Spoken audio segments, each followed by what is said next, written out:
This oral history recording is part of the LGBT Center of Central Pennsylvania's Oral History Project. The narrator for this oral history will be Sabrina Valente, and the interviewer will be Shirley Tannenbaum, and the audio-visual recording technician is Susan Swope. The date of this recording is April 9, 2016. Sabrina, at this point I'd like to be sure that we have your permission to record this history in its entirety. Yes. Okay. And you will have a chance at the end of the recording to decide how the material will be preserved and used for future reference. Okay. So, let's just begin at the beginning and tell us about your family of origin, how and where you grew up, and your early development. So I was born in Glenboney, in Baltimore, Maryland. My family lived in Glenboney at the time. Myself and my twin sister, Heather, we were our parents' 7-pound baby boy that the doctors swore she was having. So they were a little surprised when 2 of us came, 2 weeks old, or 6 weeks early. And Heather and I were both quite ill in our early years, particularly very early on, because we were so premature. We spent a lot of time in the hospital, and we lived in Glenboney, Maryland, until about 8 years old, and then the middle of my 4th grade year, we moved up to Littlestown, Pennsylvania, and we stayed there until I stayed the rest of my childhood and adolescence there. Until I went to college. My parents kept living there until about 3 years ago. They moved. They built a dream home and retired north of the Poconos.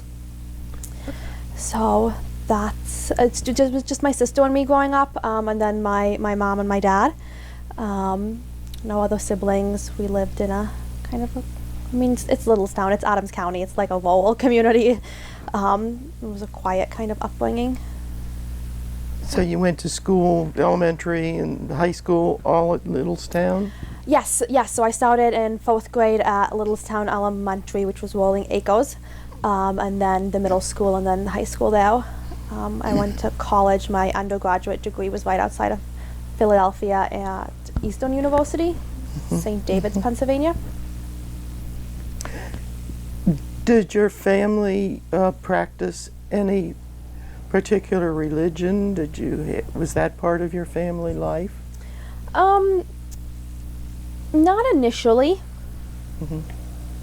Before we moved to Littlestown, I don't have any real memories of practicing religion. I know my father was raised Catholic. My mother, I don't really think was raised with any particular religious beliefs. When we moved to across the street from a church and began attending a church on a regular basis.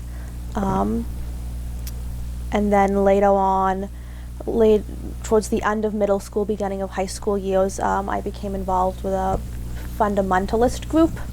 That was not a great experience. So my parents still go to church on a regular basis now.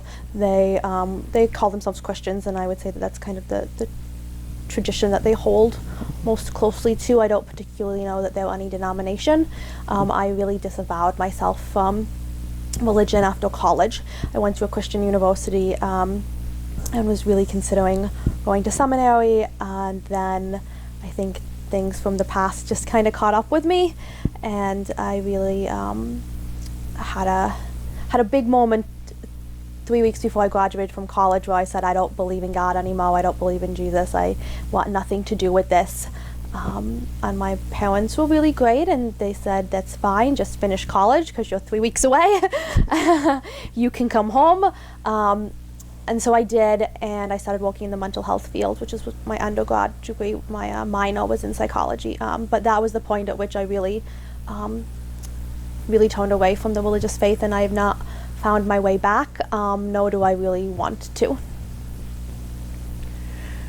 Well, you sort of moved into your education beyond secondary school, and so you went to college. I did. I went to Eastern University, which is a liberal arts school outside of Philadelphia. That was overall a pretty good experience for me.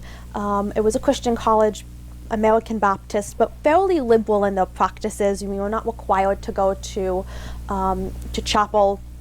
We had to take like an Old Testament and New Testament class, but compared to some of these other Christian colleges, though, rules and regulations were really not as strict as a lot of the other ones were. I thought it was a great, academically speaking, it was a fantastic school.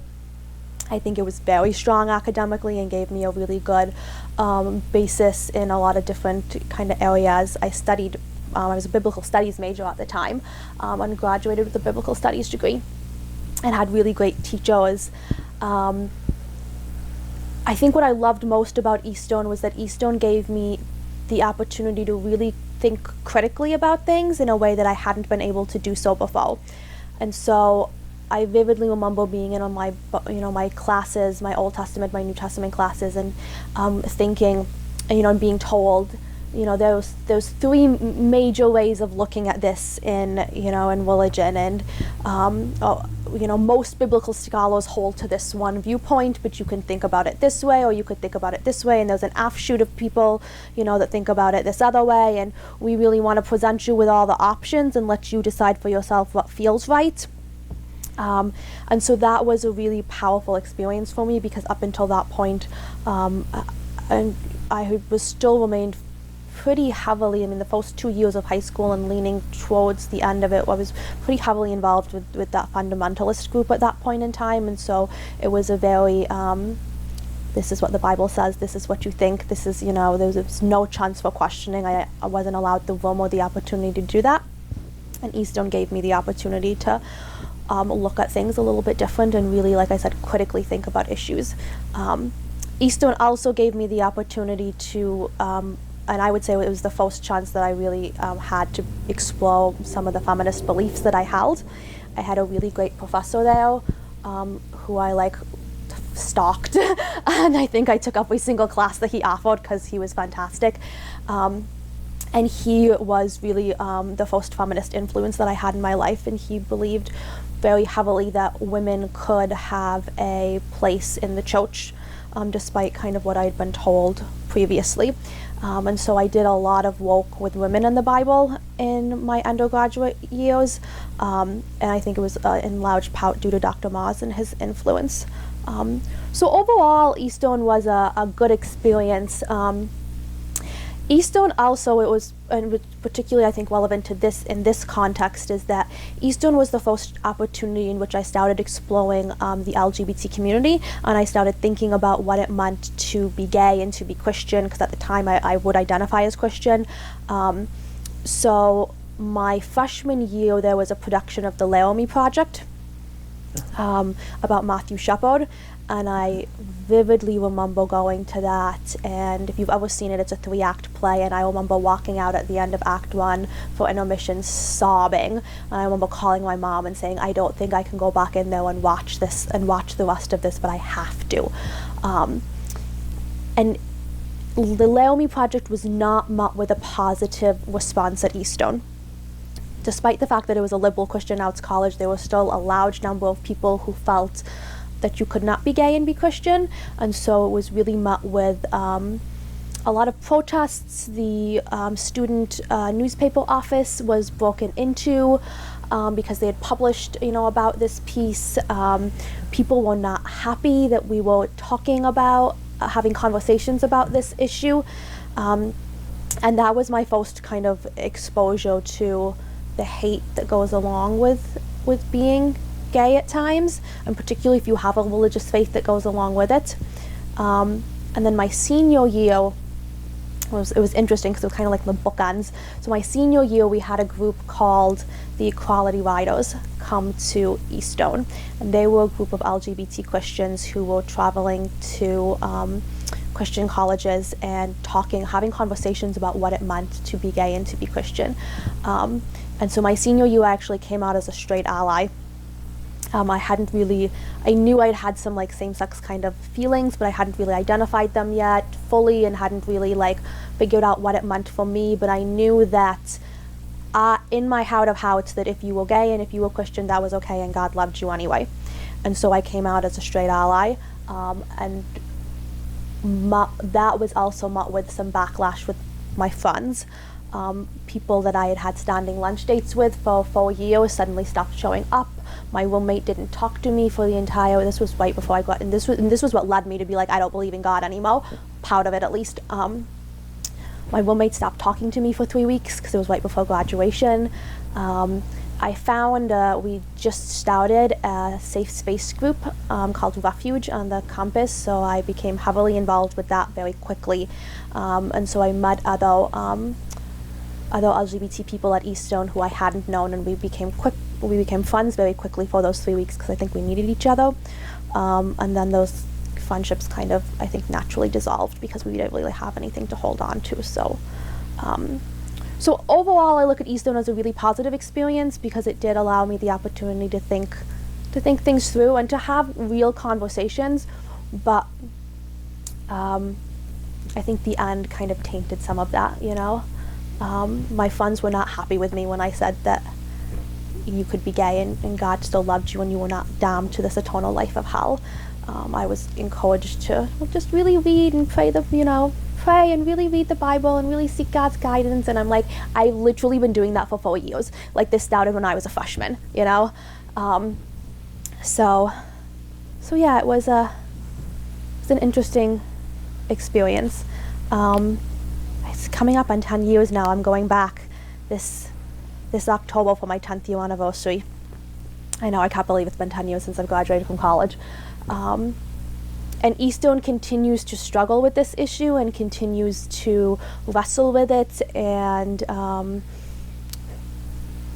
I've really made a stand that until Eastone changes its policies on LGBT students, that I will not donate money to them. So I'm interested to see kind of what happens when I go back.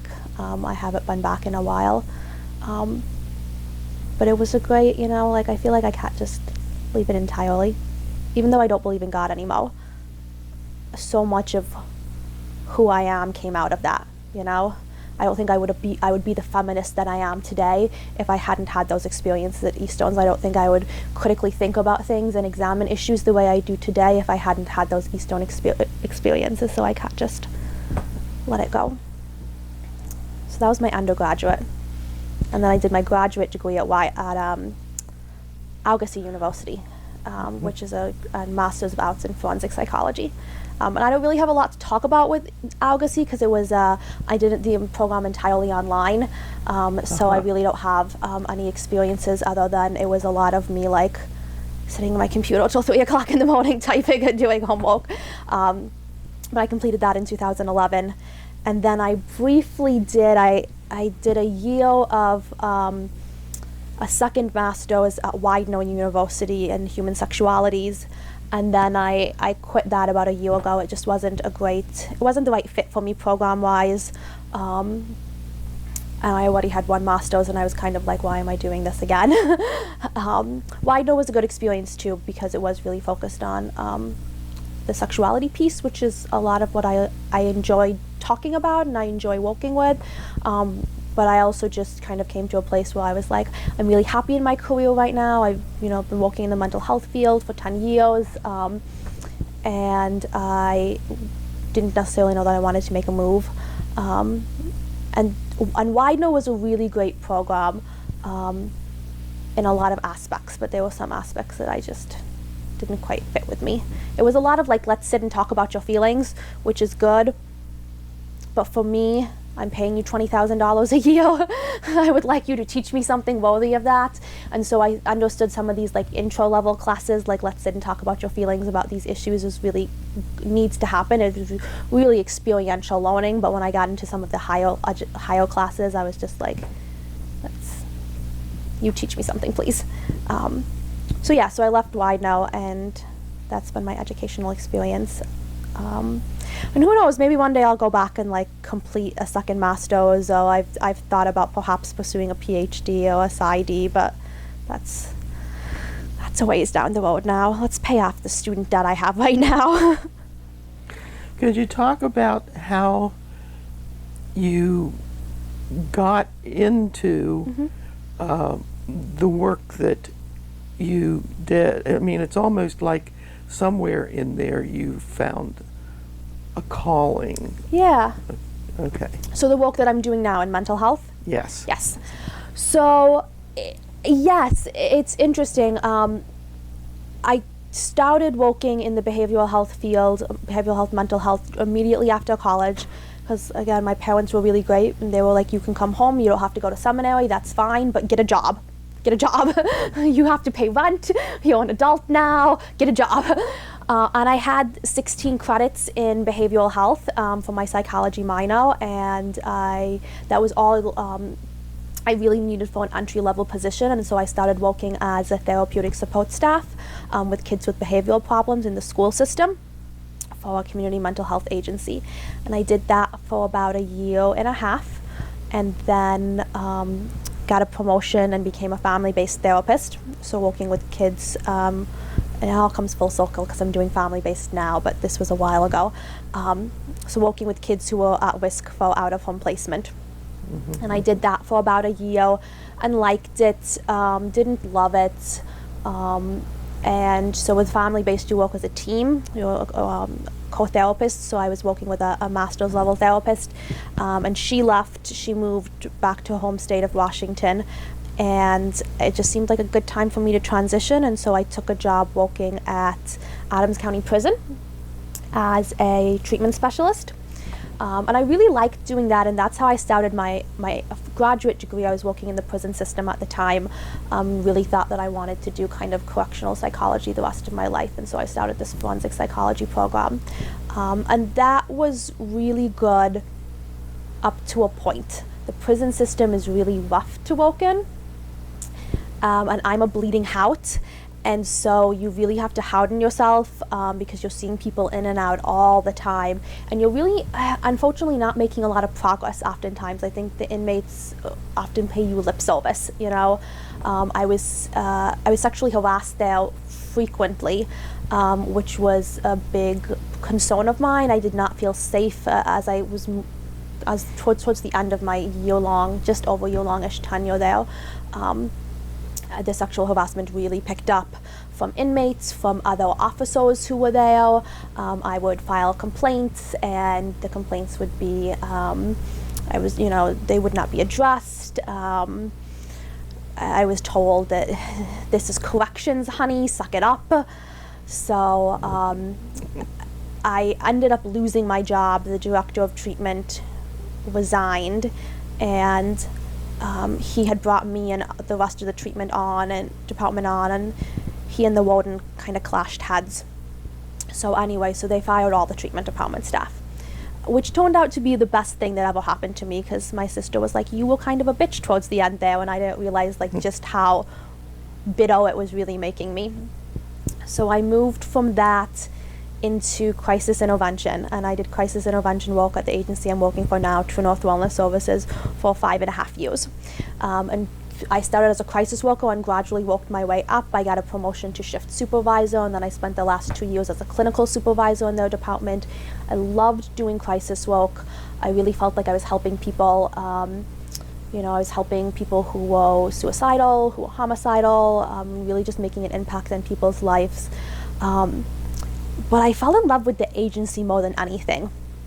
True North Wellness is an amazing agency to work for. They really value their employees. It's a not-for-profit agency. They really want to see you succeed. And I just really loved the agency. And then this position with family-based opened up as family-based program manager. And a friend of mine was working in the program at the time and really encouraged me to apply, and I said no for several months and finally applied just to shut him up because he wouldn't shut up about it. And then I got offered the position. So I've been with Family Based for about 6 months now, coming up 7. I manage the entire program, so it was a promotion. It was a pretty big promotion because I moved from clinical supervisor to program manager. So I'm managing the entire program. I have a team of 6 employees that work for me. I'm doing all the kind of managerial, it's a middle management position, so I'm doing all of the managerial tasks that go along with that. So, and I love it. I truly, truly love it. I love working with families, working with kids who are struggling, working with families who are struggling. What I really like about the program is we don't see behaviors don't happen in a vacuum, and I think so often sometimes, you know, especially with outpatients, like you go and you walk in with the kid, that's great, but then you like plop them back into the home situation and the home's in chaos. And if you don't fix and change the dynamics and the patterns that are happening in the home, you're never going to change that child. You know, the child can only change so much. So, excuse me. So we have a family therapy program and we work with the entire family, and that's what I love about it. I really love changing kind of these patterns that have been ingrained for a number of years and helping families realize that they can be successful. And I'm just really grateful for the agency that they gave me this opportunity to grow. You know, I think it's not every day that I think it would have been very easy for the agency to hire someone from the outside who had 5 years working in family-based experience to come in and run this program, and instead they picked someone who was in their own agency and had done it 8 years ago for 1 year, So yeah, I'm a big fan of my agency. I can't speak highly enough about it. So that's what I do now. So yeah, it was kind of along the way. I think you're right. I found out that the behavioral health field, the mental health field was where I wanted to be and where I wanted to devote my life. I have every intention of retiring with this agency. I really do. I just really hope that I'd like to kind of continue to grow with it, because it's a great agency and we're making differences in people's lives, and I think that's what's most important. For me, that's what's important, And I believe you also have done some really important volunteer work. Yes. So I've spent 2 amazing years volunteering with the Cove at Planned Parenthood. And that was fantastic. I was there, gosh, how long ago was it? I want to say it's been 2 years now. So working with their LGBT youth group, and that's been a really, really powerful and moving experience. I wish I could have devoted more time to it. It was something that you don't realize how much you're giving these kids, my role was to come and to help set up tables and chairs and check people in and just kind of hang out, I didn't really do much of the leading groups. I felt like a lot of it was just be there as an extra support, But when it came time to leave, it was really emotional, and hearing from the youth how much of an impact I'd had in their lives when I was all I've done for 2 years is set up some chairs and tables and been hi, how's it going? Do you need anything? I'm here if you do, a couple of kids here and there would come and talk to me. And I made some really good connections out of that. But I think the most powerful part of volunteering is you just don't know. You don't know the impact that you're having on someone's life until it's all said and done. So that was something I look back on with a lot of pride, and I would love to get back into volunteering because I think it's so important, especially for our youth in this community who feel isolated and who feel alone. And I know, we know that LGBT youth are at such a high risk for suicide anyway, that to really just be there for someone is an amazing, amazing thing. So yeah, I miss those kids. I do.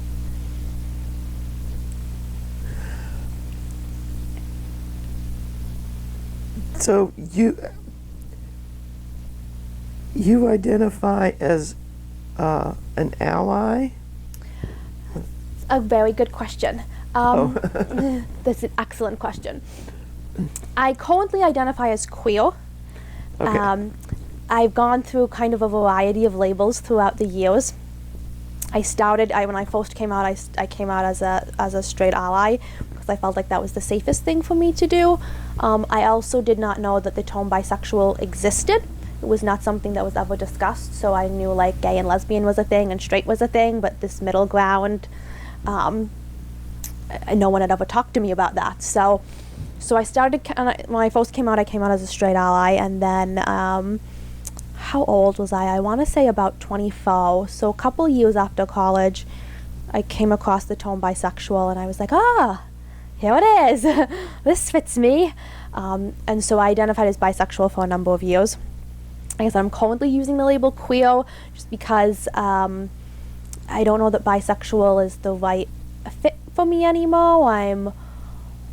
I went through this period of time where I was sexually and romantically attracted to men and women, and now that's kind of shifted for a little while into like mostly sexual attraction for men but romantic attraction for women, and now it's kind of shifting again to mostly sexual and romantic attraction to men, but I still recognize that at some point in my life I had romantic and sexual attractions to females. So I think like sexuality is a very fluid and moving thing, and so for me, I use queer just as a way to identify that I'm a part of this community without necessarily having to explain like that whole history. So that's where I'm at now. And have you formed any family or relationships?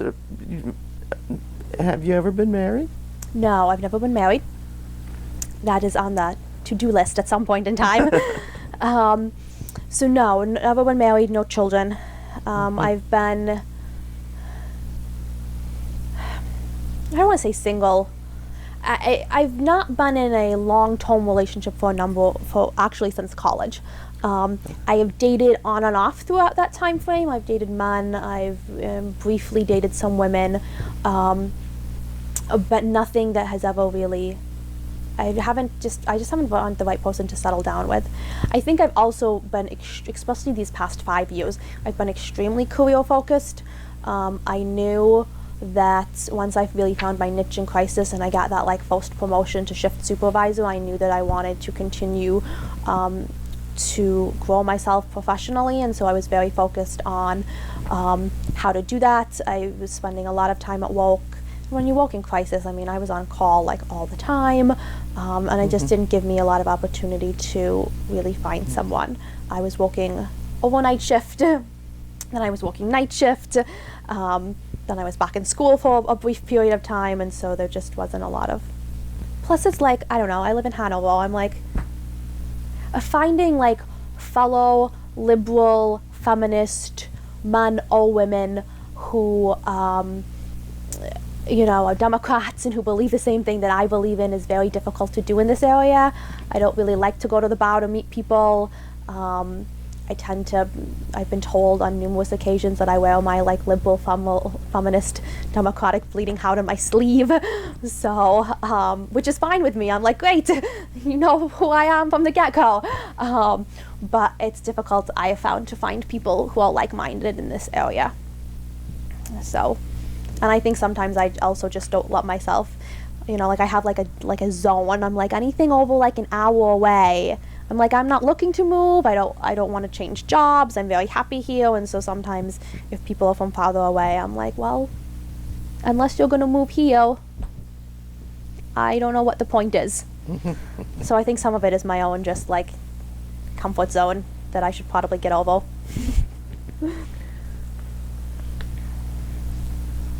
So, aside from your very absorbing work, are you involved in any organizations, feminist organizations, or political or civic organizations? Your running club? I run. Yeah, so I'm not involved in any feminist organizations yet. I would really like to be, but I haven't found anything kind of locally that I can join up with yet. I did some campaigning for Barack Obama in his second election.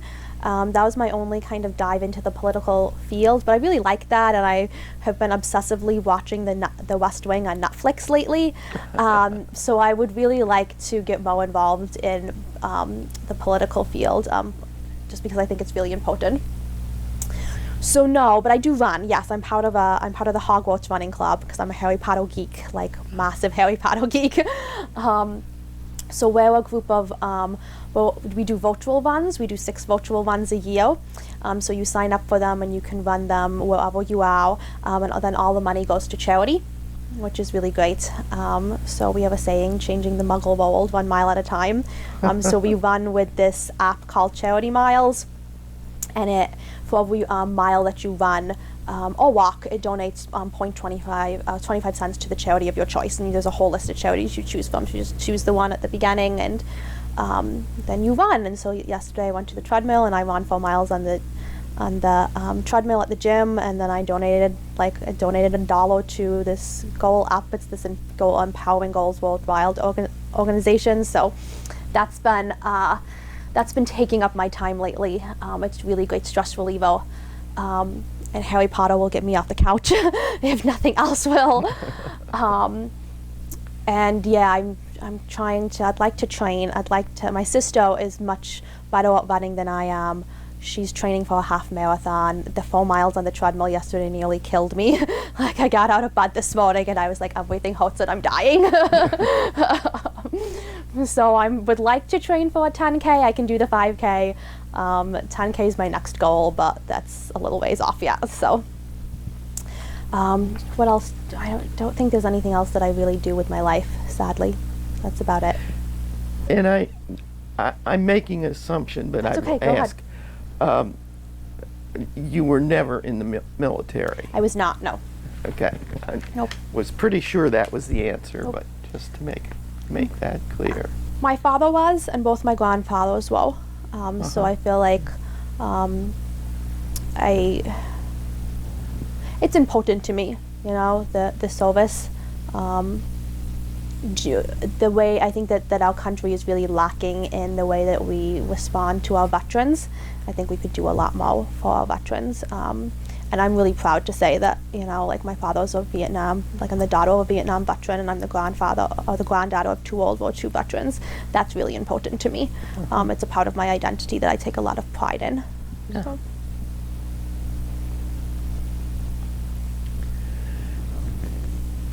So would you speak to whether your queer identity, and issues surrounding LGBTQ, do they have any influence or effect on other aspects of your life, would you say? Such as? Well, spiritual, family, social. Okay. That's a broad question. So I think when I think about my identity, and I think actually if my parents were to watch this, they don't know that they know that I've identified as bisexual to them for a number of years, but they haven't heard the queer label yet, so that might be a new one for them.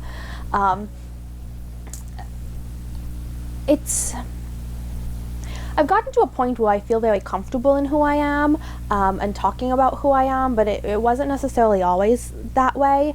I think particularly when I identified as bisexual, all the stereotypes that go along with that really play out in society, and so it was difficult because I would, I'd go on a date with a man, and like at what point do you tell someone you're bisexual is always like the question, so I tried to bring that up pretty early on because I felt like if you're not okay with this, then I'm not going to waste my time on you. Thank you for the free food.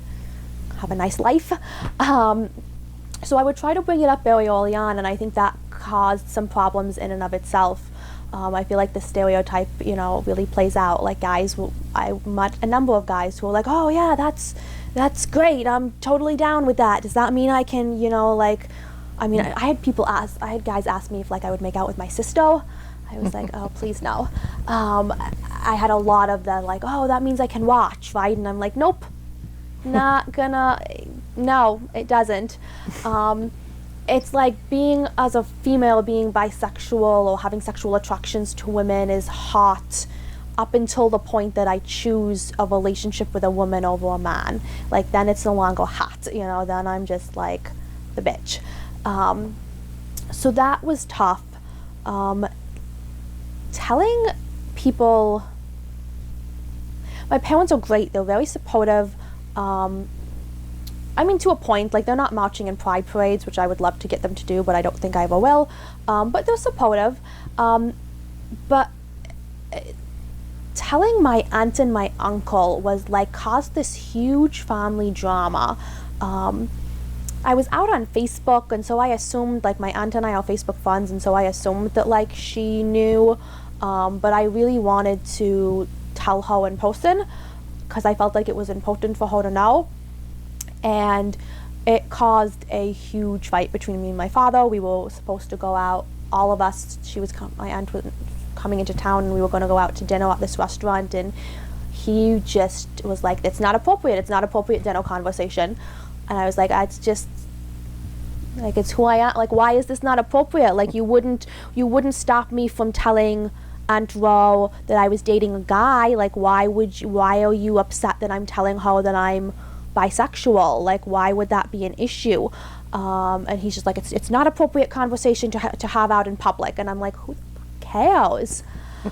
And that caused a big argument that lasted a long time and never really got resolved the way that I wanted it to be resolved. I think my father ended up calling my aunt, or my mother did, and basically being like, Sabrina's bisexual. And my aunt was like, responded exactly how I thought she was going to, which was like, yeah, it's all over Facebook. We love her. No big deal.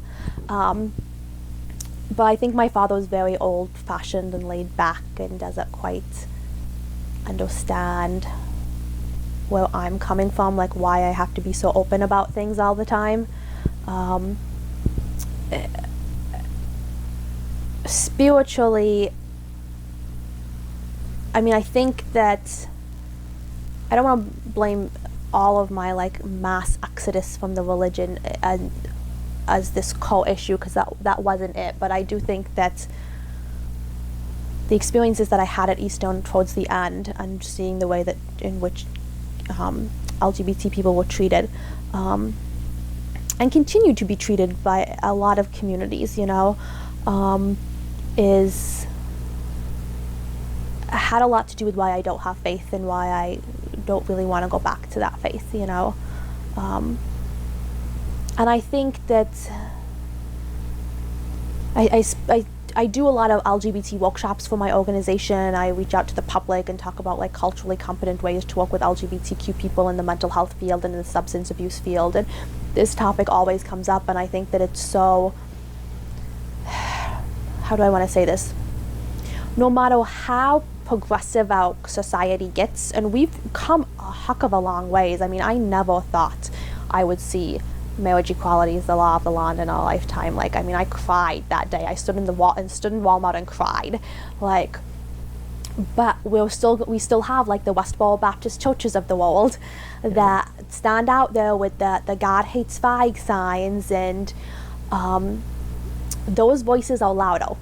Those voices drowned out the Unitarian Universalists and the open and affirming churches that exist. And I feel like there's always going to be somebody out there that's gonna have a problem with this way of life and the identity that we hold, and that's tough to reconcile. It's tough knowing that we can have marriage equality, and certainly we have a long ways and a lot of work, I think, still to be done, but I don't know that we're ever going to get to a point where people are just going to be like, every single person is just going to be like yeah, it's great, and so knowing that there are people who fundamentally disagree with who I am and the way that I was created, whether that was by God or by atoms exploding or whatever it was, I didn't necessarily choose who I was attracted to, I think that's been tough for me to reconcile. It's just that idea that there's always going to be someone who hates me.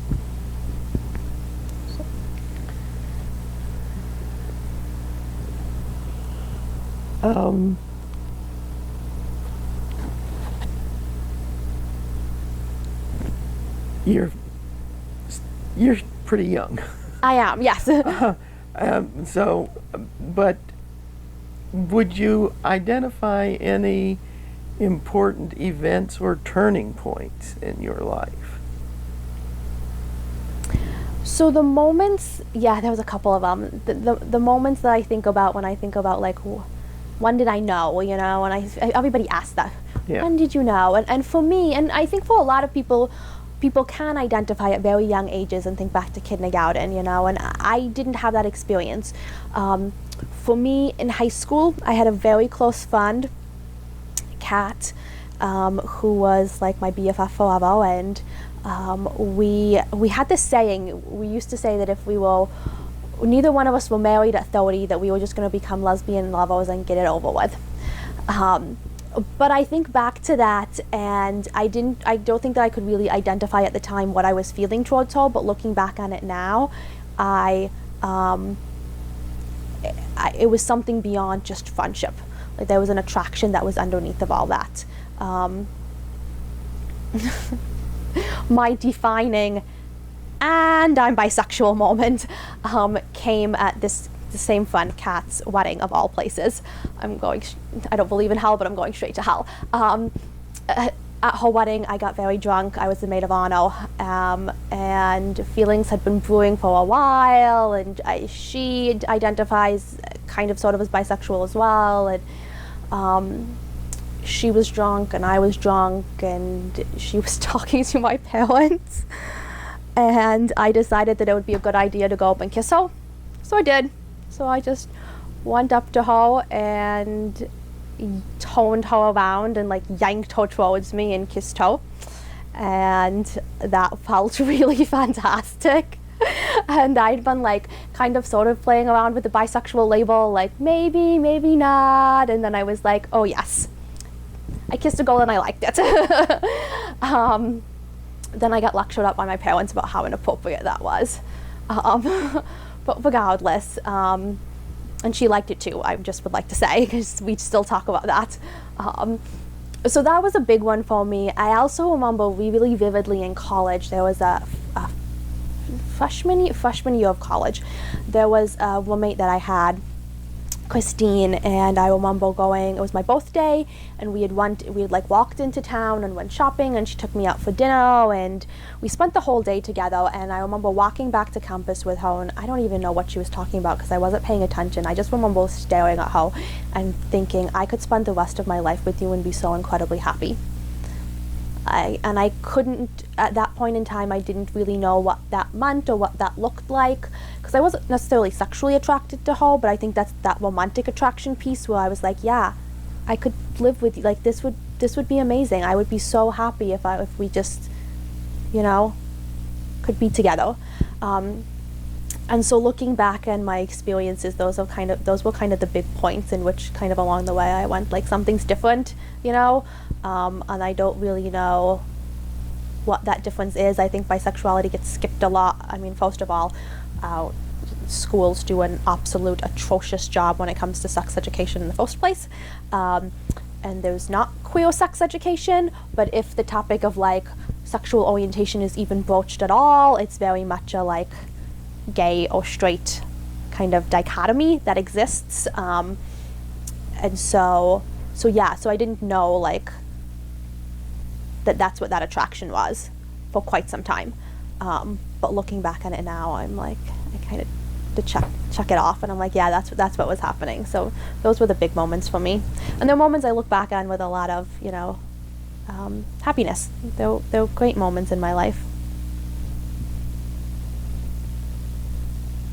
The interesting thing to me is that you've added feminism, and maybe that came first. Oh, that's a good question. That's a really good question. I didn't start identifying as a feminist until, like, actively using the label to talk about myself until a couple of years ago. Probably 3-ish years ago, 4-ish years ago, maybe. And it's funny, I don't know that I can pick out one particular moment and say, like, that's when I started calling myself a feminist. I don't have that experience. I think that I started doing woke in the feminist field and thinking about those topics in my undergraduate, at Eastone. But I didn't start calling myself a feminist until, it hasn't been too long now. But did I embrace that label.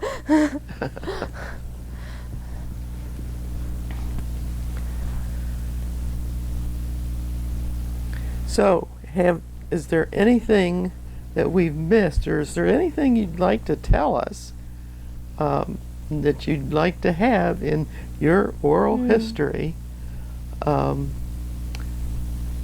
students down there in the future someplace who might find some nugget that you're offering? I think for me, and the biggest thing that I want people to know is, first of all, it's okay to be different, and it's okay to experiment with labels. And I think sometimes we get wrapped up in labels, and I think the world really wants to, like, think about people like in boxes, like if you have a label, we can put you in a box and we can know all the things about that box, but, like, we don't fit into boxes. And so it's okay to experiment and to change labels and to change the way that we identify. Like, my attractions have shifted over the years, I would say, not necessarily changed. I think there's always been an underlying current of being having some attraction to men and women. It's shifted over the years, as whether it's been more romantic. There's been times when, like I said, it's been more romantic attraction. There's been times when it's been more sexual attraction. But the undercurrents have always been there. But I've changed the way in which I've labeled myself, and I think society really discourages people from doing that. You want to say that if you come out as gay or straight or, whatever it is, that, like, that's how you have to be forever.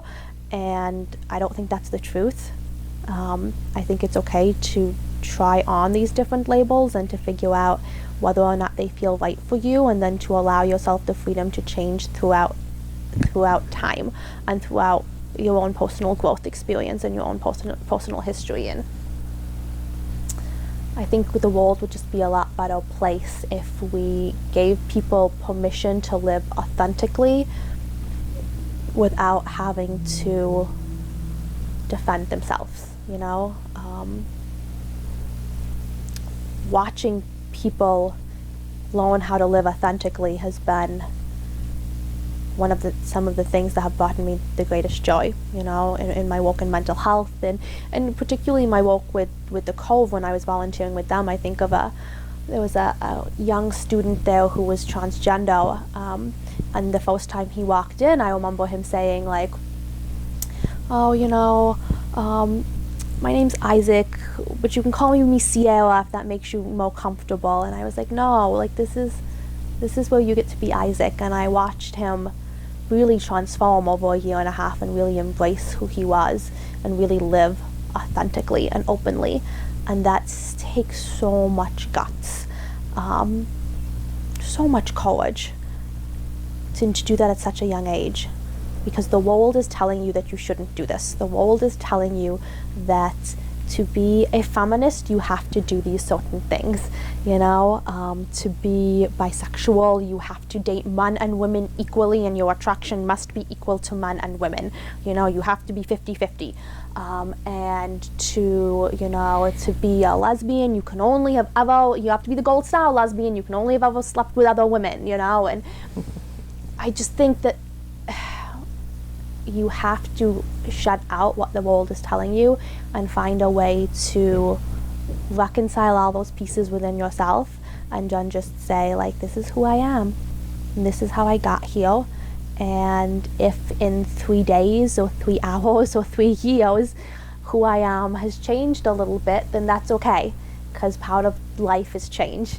And the person that I am today is very, very different than the person that I was when I was a freshman in college. If you would have done this interview with me when I was a freshman in college, I would have quite frankly told you were both going to hell, and I apologize for that. But that's where my mind was at, you know?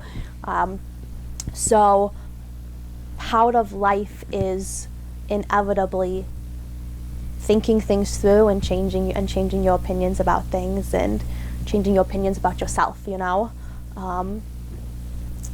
I'm not necessarily proud of the beliefs that I held when I was younger, but regardless, those were my beliefs at the time. And so now it's a matter of, how do I reconcile that, and how do I move forward in a way that acknowledges who I was in the past, but says, that's the past me and this is who I am now. So yeah, I think that's what I want people to know, to just be open. Don't be afraid to be yourself, whoever that is, because I promise there are people out there who are going to love you and embrace you and accept you for who you are. Like, I'm a 32-year-old woman who is obsessed with Harry Potter. Like, Harry Potter is, I could talk to you for an hour and a half about Harry Potter. And people might think I'm a little crazy, but I found a whole running club of like 700 some people, probably over that, worldwide, of all ages and genders and orientations and religions, who love Harry Potter as much as I do, and I got like 35 birthday cards from them, you know? So there's people out there who are gonna love you and embrace you for who you are, and those are the people that you want to hold out hope for, you know? Don't, if someone gives you a bad feeling, if someone is not open and accepting of you, then you don't need them in your life. It's okay to get rid of people who are toxic, and just believe that there is someone out there, whether that's a soulmate or just a good friend, or, I mean, I've never met any of these running club buddies. I'm going to soon. There's a race in Lancaster and a bunch of us are meeting up for that. But there's people out there who love you and accept you, and you just have to find them, and then you're home. So find your home. That's my advice. Thank you very much, Sabrina, for doing this. Thank you guys for coming. This was wonderful. I'm really glad I did this. Great.